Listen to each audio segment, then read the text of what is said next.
राम राम भावांनो. काल आपण साताऱ्याला गाडी खाली केली होती आणि आज आपल्याला गाडी भरायला जायचं आहे चाकणला. मग काय लागलो सातारा पुणे हायवेला लागल्यावर माया आलं आणि चहा प्यायला गे एखाद्या दुकानावर गाडी. मग आलो या दुकानावर. इथं आम्ही चहा पिला आणि परत आपल्या हायवेला लागल्यावर आहे ना आलो या बोगद्याजवळ. आता हा बोगदा कुठला आहे हे तुम्ही मला कमेंटमध्येच सांगा.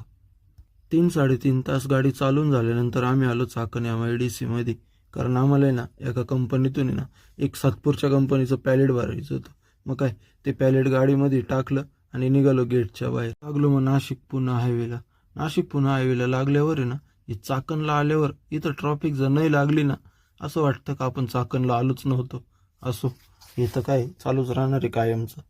थोड्या वेळाने राजगुरुनगरचा घाट चढून आलो एका चहाच्या दुकानावर. इथं चहा पिला.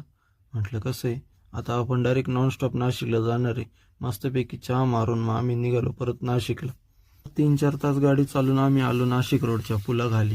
म्हटलं चला आता आपण आपल्या नाशिकमध्ये एंट्री केली. नाशिक रोडच्या पुलाजवळून म्हसरूळला यायला जवळजवळ आहे ना 20-25 मिनटं लागूनच जातात. मग आलो म्हसरूळला. मायाला उतरवलं.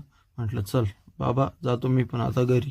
आपण आहे ना सातपूरचा जो माल भरलाय ना तो उद्या सकाळी खाली होणार आहे. गाडी खाली करायला मी जातो का नाही मला तर माहीत नाही.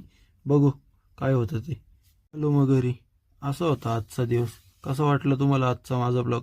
आवडला असेल तर लाईक करा, कमेंट करा, फॉलो करा, शेअर करा.